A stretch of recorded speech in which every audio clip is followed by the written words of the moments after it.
नमस्कार मित्रों, Uttarakhand web series में आप सबका स्वागत है।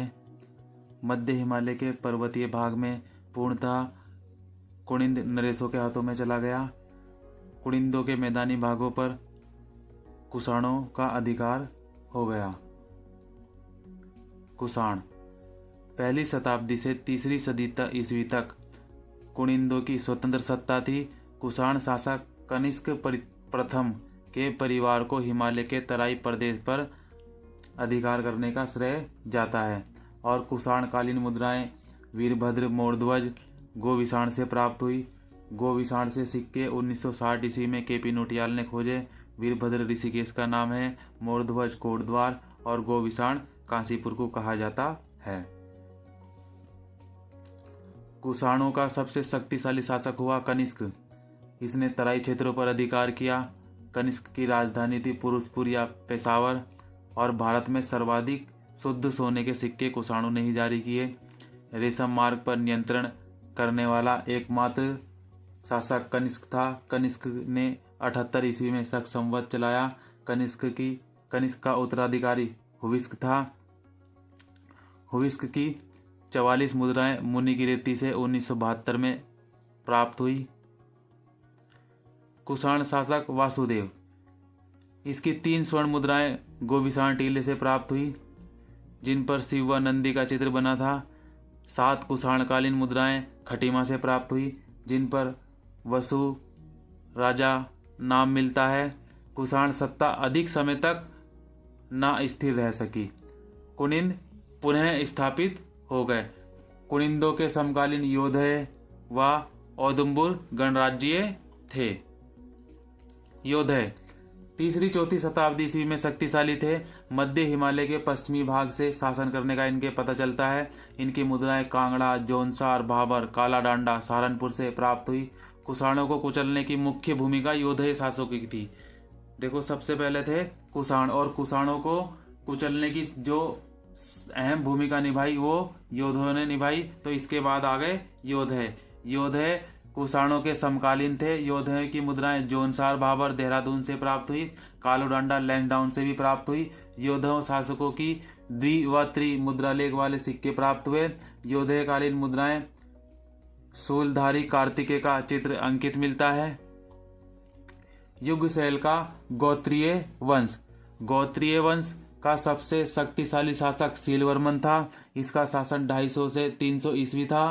शीलवर्मन ने देहरादून के पास जगतराम में बाड़वाला यज्ञवेदिका का निर्माण करवाया। शीलवर्मन ने यमुना नदी के तट पर 4 अश्वमेध यज्ञ कराए थे। शिव भवानी राजा ने भी यमुना नदी के तट पर अश्वमेध यज्ञ किया था। और हरिपुर पुरा स्थल देहरादून में स्थित है। मतिपुर पुरा स्थल उत्तर प्रदेश के बिजनौर में स्थित है। गुप्तकालीन 3री व 5वीं शताब्दी शासन करने की अपूर्ण जानकारी मिलती है। प्रयाग प्रशस्ति से और लाखामंडल से जानकारी मिलती है। प्रयाग प्रशस्ति, इसका लेखक समुद्रगुप्त है। जानकारी मिलती है कि नेपाल के पश्चिम में कृतपुर का समीकरण गढ़वाल व कुमाऊं से किया गया है। इसमें रुहेलखंड, यमुना का पश्चिमी भाग भी शामिल है। लाखामंडल लेख के अनुसार यमुना के किनारे का क्षेत्र रुहेलखंड यमुना के पश्चिमी भाग में था। स्कंदगुप्त के पश्चात गुप्त राजवंश का भी पतन हो गया। तो पहले आए कुषाण शासक। कुषाणों को कुचलने का श्रेय योधेयों का था। योधेयों के बाद आए गुप्त शासन की भी जानकारी मिलती है और गुप्त शासन स्कंदगुप्त के पश्चात गुप्त शासन का भी पतन हो चुका था। यादव वंश। यादव राजधानी की यादव राजाओं की जानकारी ईश्वरा की लाखामंडल प्रशस्ति से प्राप्त होती है। इसमें 11 पीढ़ियों के 12 शासकों के नाम का उल्लेख मिलता है। स्थिति गुप्त काल से हर्षवर्धन तक के काल तक की बताई जाती है। यमुना प्रदेश से यादवों की राजधानी सिंहपुर बताई गई। सिंहमंडल लाखामंडल प्रशस्ति का हो सकता है। यादवों का शासन 6ठी-7वीं ईस्वी सदी के आसपास रहा होगा। यादवों का शासन 6ठी-7वीं शताब्दी के आसपास रहा होगा। यादवों का सिंहपुर लाखा मंडल प्रशस्ति का हो सकता है। और यादवों का शासन 6ठी-7वीं शताब्दी के आसपास का रहा। यादव वंश का संस्थापक शैव वर्मन था। राजकुमारी ईश्वरा भास्कर वर्मन की पुत्री तथा जालंधर राजकुमार चंद्रगुप्त की पत्नी थी। ईश्वरा ने लाखा मंडल में एक शिव मंदिर बनवाया था। यमुना घाटी में यादवों का अस्तित्व मिटाने का श्रेय नागवंश को जाता है। तब आ जाएगा नागवंश। नागवंश मध्य हिमालय में 6ठी-7वीं ईस्वी में नागवंश का पता चलता है। इसके प्रमुख स्रोत गोपेश्वर त्रिशूल लेख है। 4 नागवंश नरेशों के नाम मिले: स्कंदनाग, विभुनाग, अंशुनाग, गणपति नाग। नागवंश का सबसे शक्तिशाली शासक था राजा गणपति नाग। इसने अपने दूसरे राज्य वर्ष में रुद्रा महालय के सामने त्रिशूल की स्थापना की थी। रुद्रालय महालय गोपेश्वर में अभिलेख मिला। इस त्रिशूल में ब्राह्मी लिपि का प्रयोग किया गया है। इसका राज्य विस्तार हिमालय के कर्तपुर गढ़वाल में था। हिमालय का कर्तपुर राज्य है। तो देखो, हमने पहले कुषाण पढ़े। कुषाण के बाद शासन आया योधय का। योधय के बाद गुप्त काल का जानकारी मिलती, गुप्त काल की जानकारी मिलती है। और गुप्त काल के बाद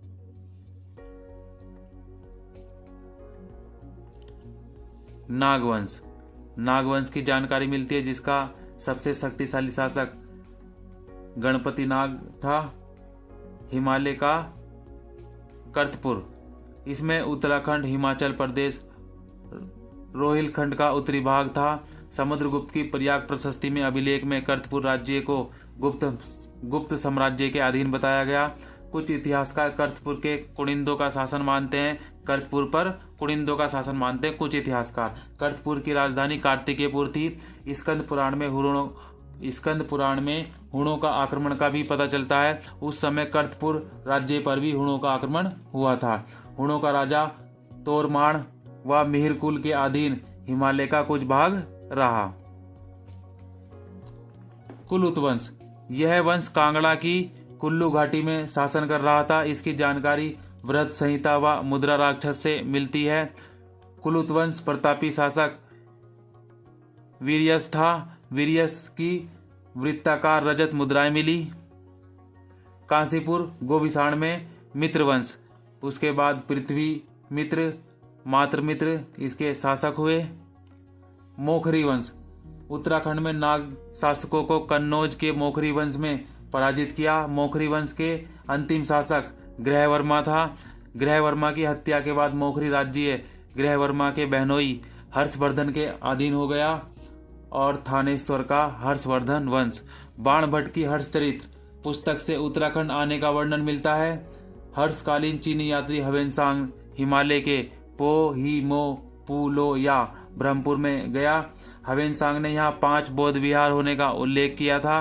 कनिंघम ने गंगा को महाभद्रा कहा। हरिद्वार के लिए मोयूलो कहा, जिसका क्षेत्रफल 20 ली चीनी माप बताया। हर्षवर्धन के बाद मध्य हिमालय, कान्याकुंज में वर्धन वंश का 647 ईस्वी में अंत हो गया था। हर्ष की मृत्यु के बाद कान्याकुंज का राज्य का विघटन हो गया, जो ब्रह्मपुर, शत्रुघ्न, गोविसाण राज्यों में टूट गया। 3 जनपद राज्य में अलग होने पर कुछ समय के लिए हर्ष के साम्राज्य में हो चुके थे। इसकी जानकारी चीनी यात्री युवांग चवाड़ 624 ईस्वी के यात्रा वृत्तांत में मिलती है। इन तीनों राज्यों का वर्णन ह्वेनसांग के यात्रा वृत्तांत की जानकारी मिलती है। मार्कंडेय पुराण वृहत संहिता में पर्वताकार राज्य का उल्लेख है। पौरवों का ब्रह्मपुर राज्य, तीनों राज्यों में सर्वाधिक विस्तार हुआ इसका। गंगा से पूर्व में कर्णाली नदी तक था। चीनी यात्री के अनुसार उत्तरी सीमा पर महाहिमालय सुवर्ण गोत्र देश था। ब्रह्मपुर नरेश सोनवंशी पौरव राजवंश के थे। ब्रह्मपुर पर पौरव राजवंश का शासन था।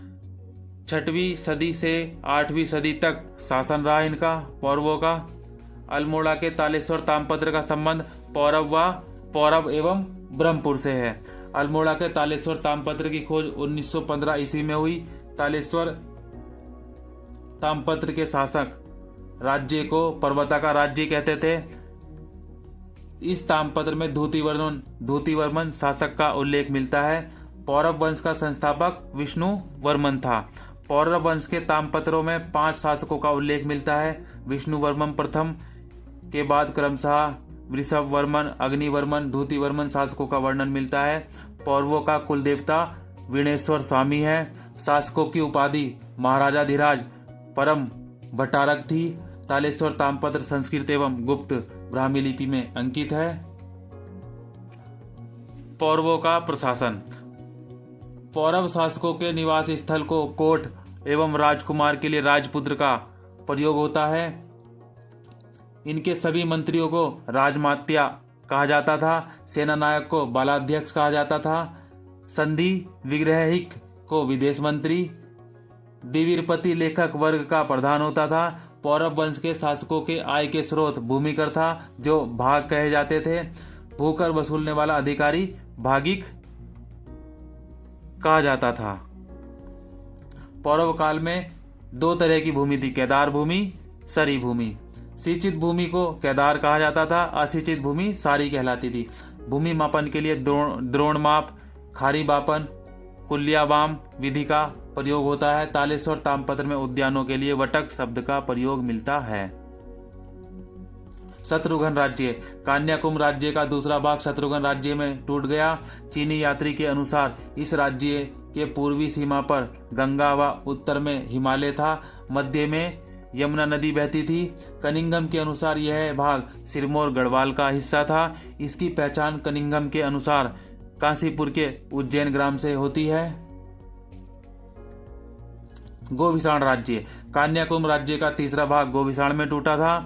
काशीपुर के उज्जैन में बने पुराने किले को इस राज्य से संबंधित बताया गया। इसका विस्तार पश्चिम में रामगंगा से पूर्व में शारदा तक था।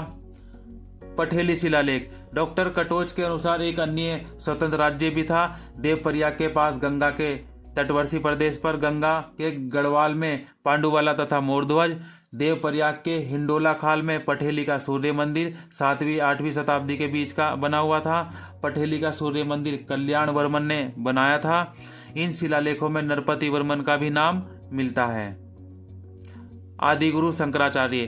कार्तिकेयपुर राजवंश के शासनकाल में आदिगुरु शंकराचार्य का आगमन राज्य में हुआ था। इन्होंने 820 ईस्वी में आदिगुरु शंकराचार्य ने केदारनाथ में देह त्याग दी।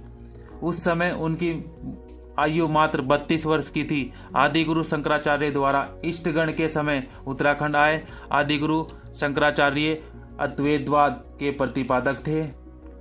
भारत में 4 मठ, ज्योतिर्मठ, पुरी, श्रृंगोरी मठ, द्वारिका मठ। शंकराचार्य का जन्म केरल के कलादी में हुआ था, जो चेर साम्राज्य के अधीन था। शंकराचार्य के गुरु गोविंद स्वामी थे।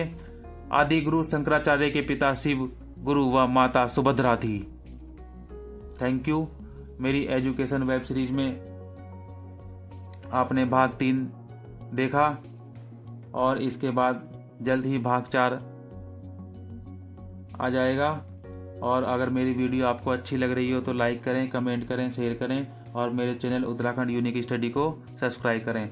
और मेरी ऑनलाइन क्लासेस भी चल रही हैं, अगर आप ज्वाइन करना चाहें तो कर सकते हैं। मात्र 699 रुपये देकर उत्तराखंड इतिहास, उसमें उत्तराखंड के सभी क्वेश्चंस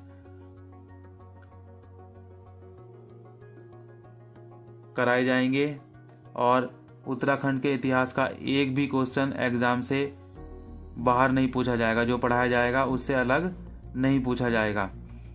और